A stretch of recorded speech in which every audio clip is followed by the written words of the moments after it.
that maximum shutdown strategy is effectively the strategy that's been advocated by the group Indivisible. Indivisible did an organizing call, a national organizing call on Sunday night.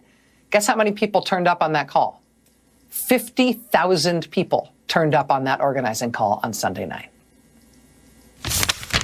We've got to ask ourselves, what could Democrats be doing that they aren't doing? And how can we, all of us, how can we encourage them to take those actions? Back when Lee and I were congressional staffers in 2009, Democrats had a trifecta, and we were working to push a universal health care bill through. And in response, Senate Republicans, who were led by Mitch McConnell, they circulated a memo that detailed all of the tactics available to the Senate minority to slow down the operation of the Senate and build opposition to the Dem agenda. That's what they did. Our roles are flipped now. We're in the minority, but our opposition is not yet unified. Pretend like you're Mitch McConnell. Ask what he would do. Think about the tools you can use to block, obstruct, raise the temperature, deny quorum, block unanimous consent, max out debate time, blanket opposition to nominees. Some of these tools, I'll be honest, they're a pain in the butt to use. It forces a senator to stand for a long time. You got to call off your weekend plans. You got to piss off your colleagues. But the tools are there. They're there if you're determined enough to use them. That was on that Indivisible call Sunday night with 50,000 people tuned in to that as an organizing meeting. 50,000 people turned in while the Grammys were on, and the Grammys are really good this year. People have, in the 2 days since that meeting happened, people have been turning up at Senate offices all over the country. People turning up in ones and twos, in small groups, sometimes in large groups, to tell both Republican senators and Democratic senators to stop what Trump is doing.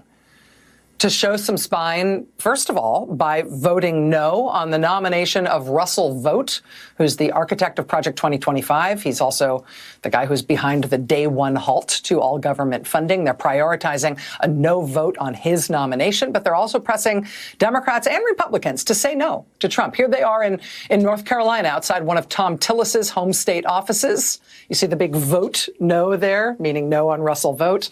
Also on the right side of the screen there, send Musk to Mars. Here they are at another office for Senator Tillis in North Carolina. A bigger group goes all the way around the block there. Here's a little group, just 3 people showing up to Senator John Fetterman's office in Wilkes-Barre to tell him to stand up and stop this stuff. They said when they weren't allowed to meet with anybody, they left a note explaining what their demands were as his constituents. I mean, even when it's a smaller number of people making these visits to their offices, they're making contact. They're, in some cases, frankly, producing intel on what senators might need an additional nudge.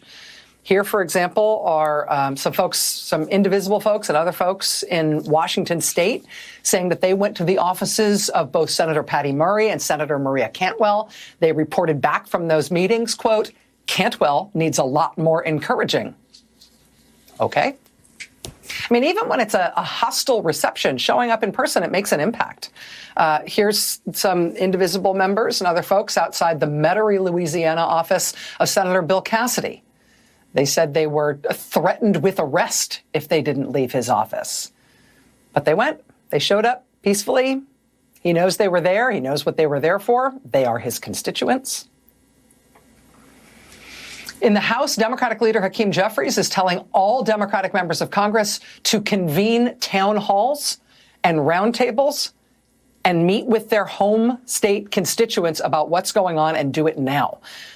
The memo from Hakeem Jeffries to all Democratic members of Congress that went out last night, he's telling them do it today, quote, or as soon as possible this week. He says, quote, we will track participation throughout the caucus, meaning you need to start having town halls with your constituents at home right now. We will hold you to it. In Loudoun County, Virginia, last night, Congressman Suhas Subramaniam did just that.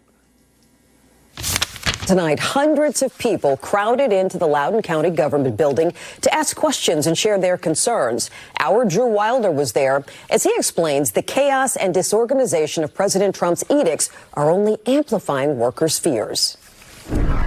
The room was at capacity, beyond capacity. Hundreds more listened from the lobby as Democratic Congressman Suhas Subramanian listened to concerns and answered questions from federal workers and federal government contractors who are living in fear and confusion. It was in Loudoun County, Virginia last night. That congressman then ended up on the floor of the House today talking about what his constituents had told him, describing the actions of the Trump administration thus far as illegal and unconstitutional and things that need to be stopped. Expect to see Democratic members of Congress doing town halls like that, doing events like that in every congressional district they represent all over the country very soon. And if they're not, they'll apparently be hearing about it from Hakeem Jeffries, who's told them they must do it. They will likely be hearing from their angry constituents if they don't do it. Public opinion is what democracy is all about. And the things that Trump is doing, broadly speaking, cut against public opinion. They also have the benefit of being very poorly conceived and poorly executed.